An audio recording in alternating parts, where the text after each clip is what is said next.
Hello everyone, welcome back to Career ground.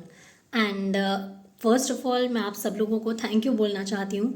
I was really overwhelmed when I saw your DMs, your text, जिसमें आप सब लोगों ने बोला था कि करियर ग्राउंड ने बहुत मेजर रोल प्ले किया आपके मॉक्स में, जिससे आपकी एफिशिएंसी इंप्रूव हुई and finally you got selected. And many many congratulations उन सभी को जो आज की डेट में ऑफिसर्स बन गए हैं। I really wish and I really hope कि आपका फ्यूचर आज से आगे हमेशा ब्राइट रहे, क्योंकि अभी तक आप एक एस्पिरेंट थे एंड फ्रॉम नाउ आप एक ऑफिसर हैं। So many many congratulations. Secondly, ये वीडियो उनके लिए भी है जिनका सिलेक्शन आज नहीं हो पाया। काफ़ी डीएम्स इसलिए भी आए कि बच्चे काफ़ी परेशान थे, कुछ बच्चे रिजर्व लिस्ट में थे and seriously I can feel you all. मुझे पता है कि वो क्या फीलिंग होती है जब आप कुछ मार्जिन से, कुछ मार्क्स से रह जाते हो। देखो, आपको पता है कि इस बार कट ऑफ काफ़ी ज़्यादा गई थी और मैंने जो बोला था वही कट ऑफ गई। मैंने बोला था आपको कि 70 अबव नहीं जाएगी, 71 अबव नहीं जाएगी। काफ़ी लोग अपने अपने चैनल्स पर बोल रहे थे 75, 76 and I was the one जिसने बोला था कि इतनी ज़्यादा नहीं जा सकती एंड हेंसफोर्थ वही हुआ। तो एक्सपीरियंस है इस चीज़ का, इसीलिए आपको गाइड करने आज मैं आपके सामने हूँ।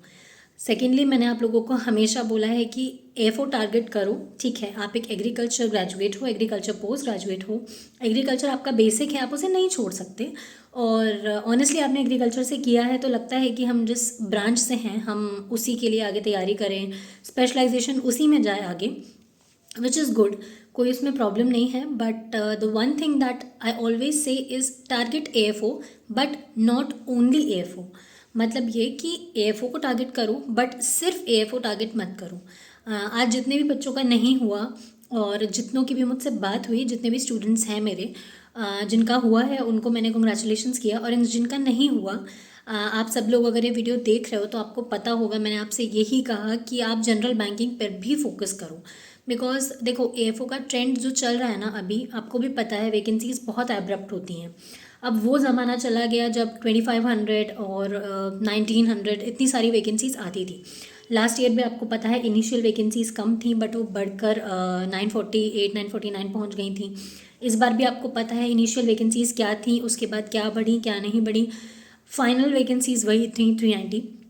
तो आप लोगों को भी पता है कि कितनी भी वैकेंसीज बढ़ जाएं, अब वो ट्रेंड नहीं आ सकता कि आपकी कट ऑफ इतनी कम चली जाए। तो एक एग्ज़ाम में साल भर देने से बेटर है कि आप अपनी चीज़ को डाइवर्सिफाई करो।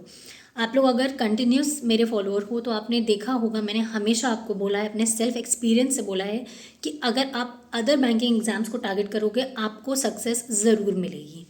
ऑलराइट, तो वही चीज़ मैं आज फिर आपसे बोल रही हूँ। ठीक है, मैं मानती हूँ एक साल बर्बाद होता है, बहुत एक डिप्रेस्ड वाली फीलिंग होती है, लगता है कि हमने पूरा एक साल एक एग्ज़ाम को दिया एंड देन फाइनली वो नहीं हुआ। पूरा एक साल जब पीछे मुड़ के देखते हो तो लगता है कि वो पूरा समय बर्बाद हो चुका है। लेकिन अगर आप फ्रेशर हो और आप आने वाले अटेम्प्ट्स में भी एएफओ देना चाहते हो, वेल एंड गुड, दो। बट रिमेंबर वन थिंग कि एएफओ के साथ साथ अदर एग्ज़ाम्स भी टारगेट करो। मैंने हमेशा आपको बोला है कि पीओ, आप लोग सोचते हो कि पीओ बहुत टफ होता है एएफओ से, तो ऐसा नहीं है। अगर आप एएफओ का प्रीलिम्स क्रैक किया है आपने तो आपको पता होगा कि कट ऑफ इतनी भी कम नहीं जाती। पीओ की कट ऑफ भी अराउंड सेम ही जाती है। प्रीलिम्स का लेवल देखा जाए तो 19-20 ही होता है। द मेन थिंग इज़ कि आपको मेंस टारगेट करना है, मेंस के लिए प्रिपेयर करना है। उसमें एक चीज़ एक्स्ट्रा होती है जो कि जीएस। खैर, ये सारी बातें मैं आपको एक सेपरेट वीडियो में भी बताऊंगी, बिकॉज आप में से काफ़ी लोगों ने मुझसे रिक्वेस्ट किया कि मैम एक जनरल बैंकिंग के लिए एक वीडियो बना दीजिए कि अगर हम एक एस्पिरेंट हैं जो एएफओ कर रहे थे अभी तक and now we want to switch to general banking, तो कहाँ से शुरू किया जाए, कैसे शुरू किया जाए, क्या सोर्सेज रहने चाहिए, क्या चीज़ें रहनी चाहिए। तो उसके लिए मैं एक सेपरेट वीडियो बना दूँगी। एंड सेकेंडली, ये आपका एंड नहीं है, दिस इज़ अ स्टार्ट। आप ये सोचिए कि एएफओ अभी तक आप दे रहे थे, नहीं हुआ कोई बात नहीं, बट एक चीज़ ध्यान रखिए, this is the first stepping to stone towards other exams. अभी तक आप सिर्फ एग्रीकल्चर टारगेट कर रहे थे, बट अगर आप अदर एग्ज़ाम्स भी अब टारगेट करना चाहते हैं तो आपके लिए अब ये स्टेपिंग स्टोन है। इसको कहते हैं ना कि मेक इट वर्थ। इसको आप ऐसे वेस्ट मत करिए। आप अगर अपना एक साल किसी एक एग्ज़ाम को दे रहे हैं और उस एग्ज़ाम में आप जानते हैं कि प्रोबेबिलिटी कितनी कम होती है, सिलेक्शन होने की, क्योंकि वैकेंसीज कम आती हैं। इसका मतलब ये नहीं है कि आपकी मेहनत में कोई कमी थी, बट फ़र्क सिर्फ इतना है कि वैकेंसीज कम आती हैं। तो मैं इतना ही सिर्फ कहना चाहती हूँ कि मैं एक सेपरेट वीडियो इसके लिए बनाऊँगी, एंड प्रॉबेबली कल या परसों में आपको वो वीडियो मिल जाएगी, जिसमें मैं आपको परफेक्ट स्ट्रैटेजी बताऊँगी कि how to switch from AFO to other banking related exams. And सिर्फ बैंकिंग ही नहीं है, आपके पास और भी एग्ज़ाम्स हैं, एग्रीकल्चर रिलेटेड ही है, जैसे कि आपके लिए आपके स्टेट एग्रीकल्चर एग्ज़ाम्स हो गए।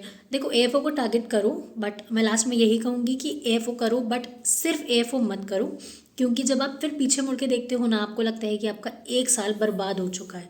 That is what hertz the most, and I can feel you students, and I can totally feel कि आप लोग इस टाइम क्या फ़ील कर रहे हो। आप में से काफ़ी स्टूडेंट्स ने मुझे DMs किए, मुझे बहुत बुरा भी लगा देख के कि आप लोग डिज़र्विंग थे। ऐसा नहीं है कि आप डिज़र्विंग नहीं थे, आप अगर कुछ मार्क्स से रह गए तो डेफिनेटली आप डिज़र्विंग थे, बट चीज़ सिर्फ इतनी सी होती है कि शायद आपके लिए कुछ और लिखा हो, या शायद आपके लिए AFO भी लिखा हो, बट आने वाले अटैम्प्ट्स में। लेकिन इस चीज़ को सोच के या इस चीज़ को लेके सिर्फ एक एग्ज़ाम को टारगेट करना फिर से एक साल पूरा बर्बाद करने वाला होगा, या फिर तो एक साल पूरा एक चांस लेने वाला होगा कि चलो फिर से एक साल AFO की तैयारी करते हैं, निकला तो ठीक, नहीं निकला तो ठीक है, एक और साल तैयारी करेंगे।